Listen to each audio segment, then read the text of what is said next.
perspective of life, you start thinking of the big moments of your life. Because as you get older, like I was talking to one of the Musallis, what's your earliest memory? And we were trying to go back. And it's hard to remember old times. But you remember the significant ones. The big moments you remember. Somehow, some way you remember little bits and pieces. I remember just 2 weeks ago, I had the opportunity to conduct the nikah for one of my dear friends.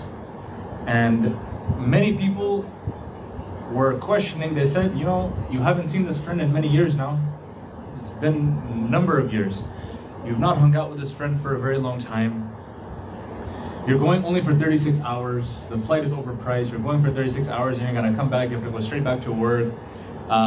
What is the purpose of you even going? Just relax. What's the point? So they didn't know, but it was 10 years prior where that same friend, he called me while I was in class and he told me that his father had passed away. And this was something that when it comes to a person, if you want to show them respect, you want to show them love, you show them love in times of need and in times of ultimate happiness.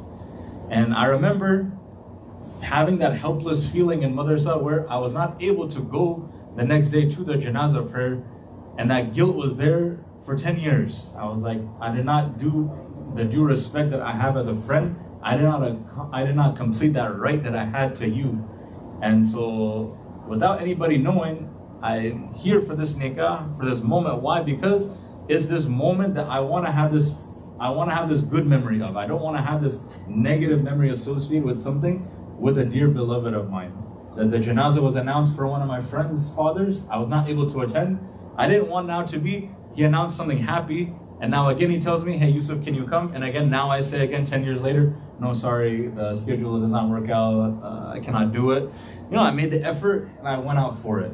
Because it was worth it. Because when you love somebody, you do those things for them. We've entered into the season of Hajj.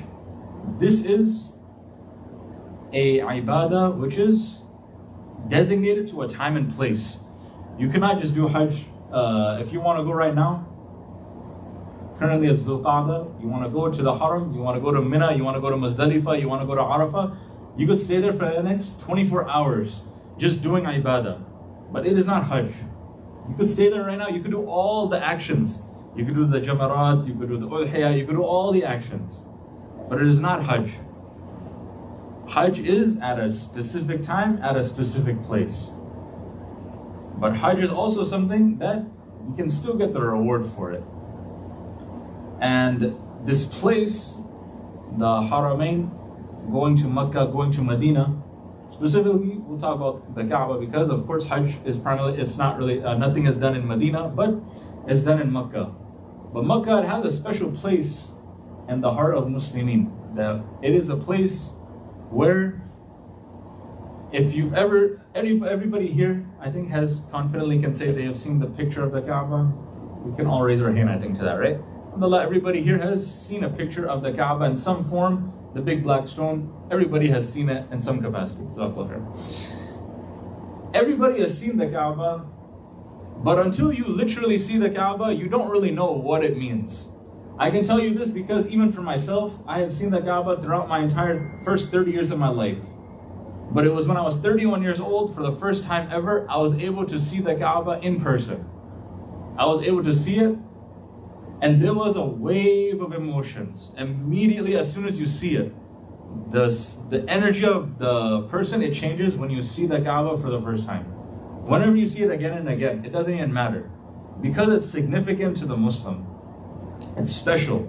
It's something that you cannot put in a picture. Pixels cannot encapsulate what the Kaaba means, what this place means that we go to for Hajj. And I was remembering as I was leaving both Masjid Nabawi and the Mecca, when I was leaving the Kaaba, both times as I was leaving, one brother gave me a good reminder, not by saying anything, but I'm walking away after the Salah. It was my last Salah. I was going to pray in both Masjid Nabawi and then the Kaaba. And I remember I was just walking normally, my back face towards the Kaaba, and I was just walking away, and I was feeling sad. And then I see the other guy right next to me. He's also very sad, but he's walking backwards. I'm like, this is so odd. Why are you walking backwards? So weird. I thought maybe he's like looking for somebody. You know, like sometimes you're walking backwards, you're trying to look for somebody. Tell him, hey, I'm over here. No, because when you're in these places, it's so crowded. You probably are traveling with people. So this guy is walking backwards. I'm like, man, walking backwards for a decent bit now. He's not waving. He's just crying. He's just sad. I turn around and I start to think, okay, what is he doing? And I'm like, you know, he's crying for a reason, because he's trying to get those last glimpses of the Kaaba until he can no longer see it anymore. He's trying to see Masjid Nabawi for a few more seconds before he knows now. Who knows when we will be called again to his house? When will we be called again to Allah subhanahu wa ta'ala's house? Nobody knows. So he was trying to take those last few seconds, those last few moments, he was trying to relish those. So that was something very beautiful. That is what the Kaaba, that's what it means to a Muslim. Not that there's anything significant within the structure. The structure itself has been reconstructed so many times. But because of what it means behind it. And that's why before we go into the actions that are equivalent to Hajj, we should first understand what is the reward for Hajj itself. And even before that, we should talk about how exactly did the Hajj, how did it even start, right? What exactly is it? What does it entail? So, Ibrahim alayhi salam, we cannot talk about Hajj without talking about Ibrahim alayhi salam. Ibrahim alayhi salam is the prophet who is so intertwined with Islam, intertwined with Muslims. And the ayah that I recited in the beginning, it mentions, Allah subhanahu wa ta'ala talks about the fact that we are from the millata abikum Ibrahim, that we are from the track of Ibrahim alayhi salam. And then Allah subhanahu wa ta'ala says, Huwa sammakum al-muslimin, and it is Allah who has named you as Muslims.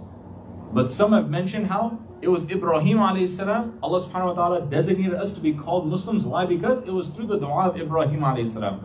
Ibrahim alayhi salam mentioned in Surah Al-Baqarah, رَبَّنَا وَجْعَلْنَا مُسْلِمَيْنِ لَكَ وَمِنْ ذُرِّيَّتِنَا أُمَّةً مُسْلِمَةً لَكَ. That Ibrahim alayhi salam made that same dua, that, O our Lord, make us both submissive to you and make our progeny a people submissive to you. Ummatan muslimatan lak.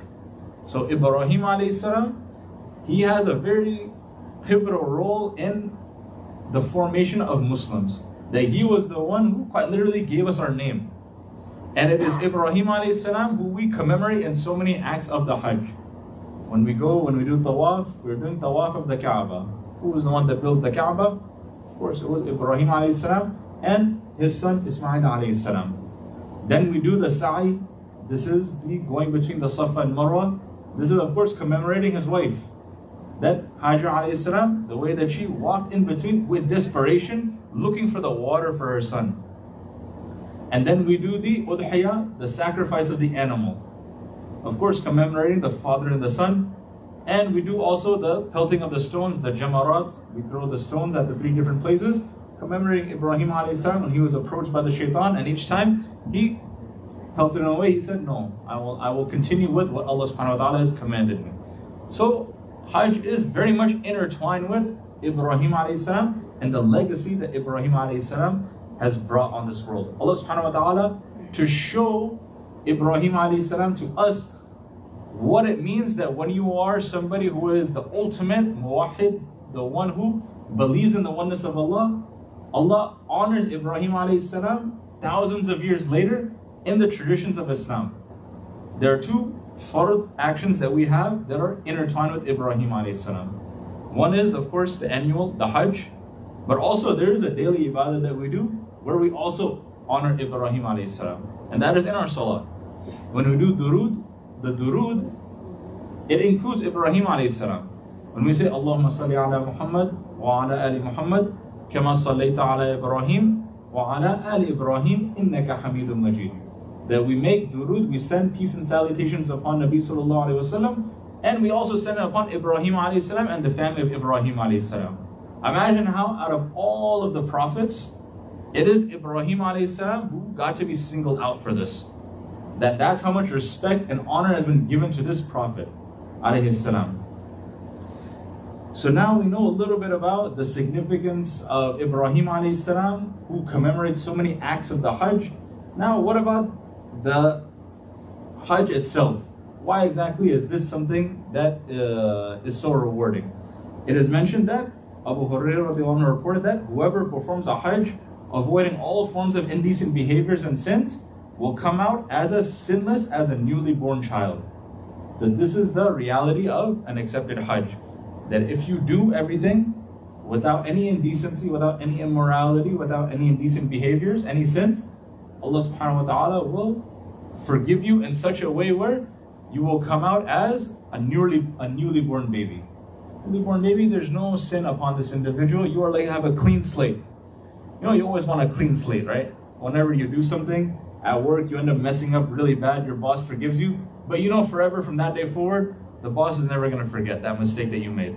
Or whenever you make a really big mistake in class, in school, if you end up like doing something really embarrassing in front of the teacher will say, yeah, I forgive you, don't worry about it. But you'll never look at that teacher again the same. You'll be like, no, the teacher will never forget that one time I randomly fell off the chair while I was leaning against it. I'm always going to have to live with that mistake for the rest of my life. It's going to be so embarrassing. So Hajj has this reward of giving you that clean slate opportunity. And another hadith, Abdullah ibn Abbas narrated that Nabi sallallahu alaihi wasallam said, perform Hajj and Umrah consecutively, for they remove poverty and sins as the bellows remove impurity from iron, gold, and silver. Indeed, only paradise is the reward of the purely and sincerely observed Hajj. That for those individuals who want to remove poverty and sin from their life, they should perform consecutively Umrah and Hajj as much as they can. Because if they want that reward, they want to have poverty removed from their life, they want to have sin removed from their life, then go out and perform a complete Hajj. So it's interesting over here, Nabi Sallallahu Alaihi Wasallam specifically mentions the poverty aspect. Because oftentimes, what do? Whenever we think of Hajj, we think, oh, this is the ultimate money-based ibadah that we do in our life. There's no other ibadah that requires money like Hajj does.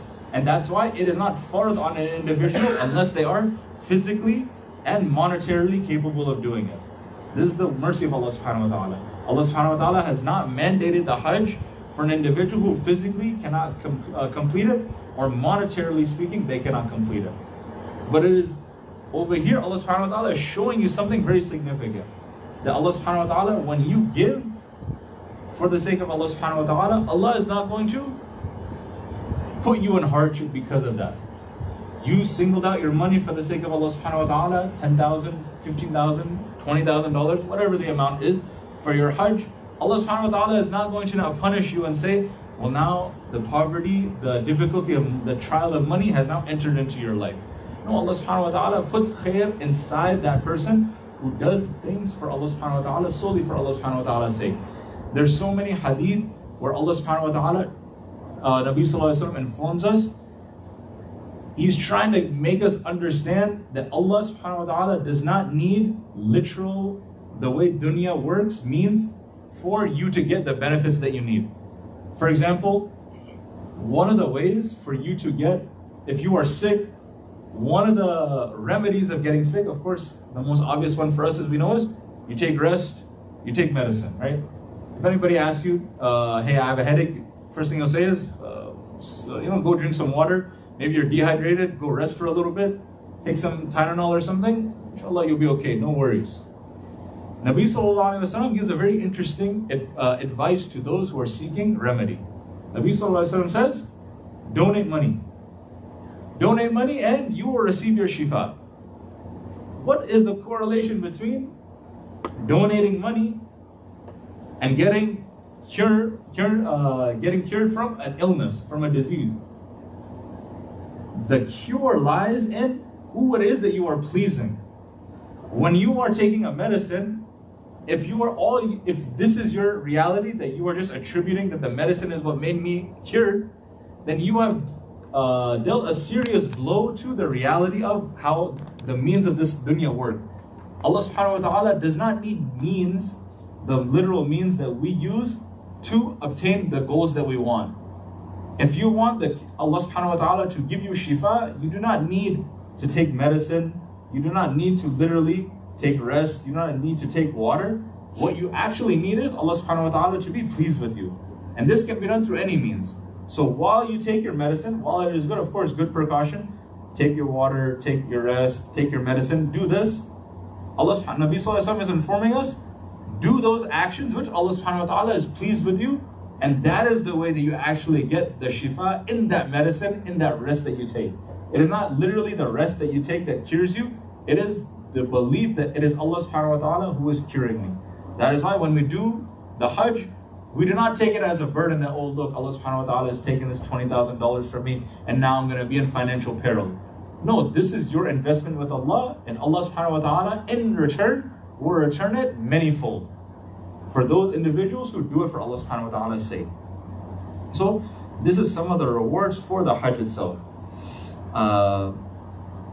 Now we'll quickly just go over what are some actions that we can do to do Hajj without a visa. Because of course we know nowadays Hajj is very difficult. It is not easy to do.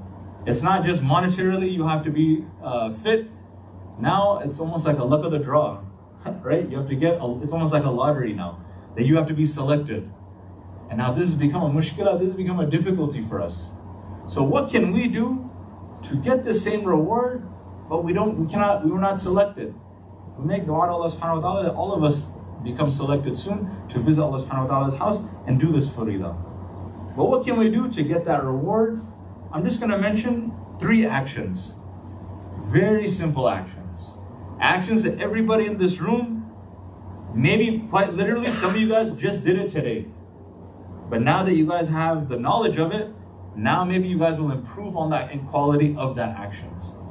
The first one is make wudu at home before proceeding to salah for jama'ah. Nabi sallallahu alaihi wasallam mentions that the one who purifies himself and leaves his home to attend the fard salah in congregation receives the reward of a haji in the state of ihram. The one who in the state of wudu purifies himself, leaves his home, attends the fard salah in congregation, receives the reward of a haji in the state of ihram. What does this mean? You do this in the most excellent manner possible. Making wudu means not rushing to the masjid and saying, oh, the masjid has a wudu area, I will quickly, while the imam is reciting the Fatiha, I will quickly make my wudu, and by the time just before he's about to end the next surah, I will have reached him before he gets to the ruku. No. Making wudu means making your wudu at home, coming to the masjid in a prepared state. That you come to the masjid, you already had your wudu, you come into the front row, you pray your tahiyatul masjid, you wait for the salah. As you're waiting for the salah, you do some dhikr of Allah subhanahu wa ta'ala, you remove all the thoughts of the dunya, because when you come to the masjid, you're still thinking of dunya, right? Maybe you just got into a fight with the family and you said, I'm going for Maghrib prayer, I can't talk to you, I can't look at you guys anymore. I have to go to the masjid, let me get away from all you guys. Maybe you had a bad, maybe you just came back from work, so you're thinking, man, today at work I really messed up. Or today you just came back from school, you're like, man, I did really bad on that exam, I don't know what mom is going to say when I get home. Let me just pray for a second at the masjid, at least nobody judges me here. Right? You're doing all this at the masjid, but you want to remove a lot of these thoughts and focus on the task at hand, which is focusing on the prayer. So doing this, it entails the reward of a complete Hajj. I'll tell you guys another amazing hadith that I shared with the community yesterday. A person who performs a complete and thorough wudu and intends to come to the masjid, and he comes to the masjid and he sees the jama'ah is already over. The ultimate fear, right? This is the ultimate fear of everybody that comes to the masjid. You made all the efforts. It's not easy coming. One Musalli, he always tells me, brother, it's not easy coming to the masjid for me. If I want to come for Fajr Salah, I have to start at 4:30 a.m.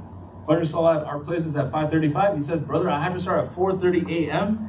and I have a number of things that I have to go through because, he has like a sleep machine. He's like, I have to disassemble this. I have to slowly get up. I have to get ready. I have to do all these things. He was explaining the process to me. And he says, one day I missed the salah and I was depressed for the whole rest of the day. He said, it ruined my day. I was like, man, I put 1 hour's worth of work and I didn't attend the salah. Nabi sallallahu alaihi wasallam mentions, the one who makes the perfect wudu, does it with ihsan, does it with excellence, and he comes to the masjid and he finds that he has missed the jama'ah, Nabi sallallahu alaihi wasallam says, Allah rewards that person as if he prayed with the jama'ah from the very beginning. And there's no reward taken away from the people that have prayed. Allah subhanahu wa ta'ala rewards you completely by your own sake. This is the mercy of Allah subhanahu wa ta'ala. If you do things solely for Allah subhanahu wa ta'ala's sake, you have to understand this. For nobody else in the world can you do things that they will reward you the way Allah rewards you. Because everybody else looks at results. Ask anybody in this world, ask your own parents. Parents say they have unconditional love for you. Ask your parents this question. If I do something, but I don't do it, I show you my report card, I say that I intended to get an A, I studied as hard as I could, but I got a C. Are you going to give me that PS5 that you told me I was going to get if I got an A?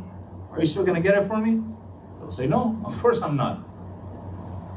Allah subhanahu wa ta'ala looks at the effort of a Muslim and rewards it accordingly. This is why our investments with Allah are greater than any investment that we can make. So praying in the salah with jama'ah, even if you know you're not going to make it, still make that trip to the masjid. Still make that effort, because Allah subhanahu wa ta'ala will reward you for it. Because you intended still to do it. You had that intention, Allah subhanahu wa ta'ala will reward you for it. Next one, Anas ibn Malik radiallahu anhu mentioned that whoever offers the Fajr Salah in congregation, then remains seated making the dhikr of Allah subhanahu wa ta'ala until the Ishraq time. Ishraq time is maybe 10-15 minutes after the sunrise. After which he offers 2 rak'ahs. This individual will receive 1 complete Hajj and 1 complete Umrah. And when Nabi Sallallahu Alaihi Wasallam completed this hadith, he said, Tammatan, tammatan, tammatan. A complete Hajj and Umrah, a complete Hajj and Umrah, a complete Hajj and Umrah. Because maybe a Sahabi is witnessing this hadith, they're saying, Ya Rasulullah, we do this every day. Every day, Ya Rasulullah, we come to the masjid, after we attend the Fajr Salah, we sit in our spot, we do our dhikr, we wait till 15 minutes, we pray our Ishraq Salah, and then we get up and then we talk to one another. That was the habit of Nabi Sallallahu Alaihi Wasallam. He would do this exact thing. He would pray the Ishraq Salah, and after Ishraq Salah, he would gather all the Sahaba, and they would talk about their past. They would talk about their Jahiliyyah time. They would talk about dunya. They would talk about everything. They would just have fun. But first they would earn it. They would spend time in the masjid. They would spend time until Ishraq time, and then they would pray 2 rak'ahs, and then they would do that. Ya Rasulullah, this gets us a reward of a complete Hajj and Umrah? Nabi Sallallahu Alaihi Wasallam said, yes. Tammatan, tammatan, tammatan. A complete Hajj and Umrah. Yes, this does give you this reward. But only when you do it in that perfect manner. The last one that we'll mention, and then we'll conclude. Nabi Sallallahu Alaihi Wasallam mentions that whoever goes to the masjid for the purpose of learning or teaching knowledge receives the reward of a Haji whose Hajj was perfect. Repeat it one more time. Whoever goes to the masjid for the purpose of learning or teaching knowledge, this individual receives the reward of a Haji whose Hajj was perfect. Every single individual, when you come to the... Notice how these are 3 actions. All 3 are centered around the masjid. The masjid plays a key role in the life of a Muslim. This is where we come 5 times a day to recenter our focus. You will notice that yes, you can pray your salah anywhere in the world, but it is where the masjid comes into place where Allah subhanahu wa ta'ala attaches so much reward with it. Because this is the place where we need to recenter our focus. Because this shows when you come to the masjid, you're doing this prayer for Allah subhanahu wa ta'ala's sake. When you pray at home, how many times have we prayed at home? We're busy watching something on our YouTube feed, and it's like, okay, this is a 20-minute video, there's 15 minutes left for Fajr, so let me watch 10 minutes of the video, I have 5 minutes left, we'll do in 2 minutes, pray in 2 minutes, and I'll still have 1 minute left. Allah subhanahu wa ta'ala will be pleased with me. I still have 1 minute left. I didn't pray till the very last second. I still have 1 more minute left. What is this prayer? What is the prayer of a person that goes, wakes up, knows he cannot go in pajamas to the masjid, puts on a stove, drives out to the masjid, puts the code for the masjid, puts the code in for the door to enter WIC, enters into the masjid, prays 2 rak'ahs of sunnah, makes salam with the Sheikh Usman, listens, prays a salah behind Sheikh, listens to the talk, sits in his spot, prays Ishraq salah, and then goes home. Do you think that these two salah are equal? They are not equal. There is one that has done the obligation that has been afforded to him, and one person has just done the bare minimum. Has the person who's done the bare minimum completed his obligation? Yes. But this is not something you will be proud of. It is not something that you can expect the nur of Allah subhanahu wa ta'ala enters into the heart of this individual. You will not say that this person has become enlightened. But the one who goes out and goes to the masjid consistently in the manner that it was supposed to be, Allah subhanahu wa ta'ala constantly, literally, for one salah, you could get, just for coming for the Fajr prayer, you could get the reward of Hajj in 3 different ways. Just for coming for the Fajr salah, you get the reward. For staying till Ishraq time, you get the reward. And mashallah, I'm pretty sure Shaykh Usman, after every single Fajr salah, he shares something with the gathering. At Masjid Ibrahim, we do the same. You get the reward for Hajj just for departing the knowledge, for learning the knowledge. These are 3 actions, dear brothers and sisters. Every single day, we can get this reward of Hajj. Allah subhanahu wa ta'ala allow us to give us tawfiq to practice. Allah subhanahu wa ta'ala allow us to give us tawfiq to the understanding to implement. And we ask Allah subhanahu wa ta'ala to allow us to visit His house and allow us to fulfill the obligation of Hajj. Jazakumullahu khairan. Subhanallah wa bihamdihi, subhanakallah wa bihamdik. Wa nashhadu an la ilaha illa anta, nastaghfiruka wa natubu ilayk. There are 3 other actions. Bother Shaykh Usman. Tell him, Shaykh Yusuf told us there are 3 more actions that are also we can do. We can get the equivalent reward for Hajj. I will share them with Shaykh Usman. Inshallah, bother the Shaykh. He will give you guys, he'll be more than happy to share with you guys those pieces of knowledge as well.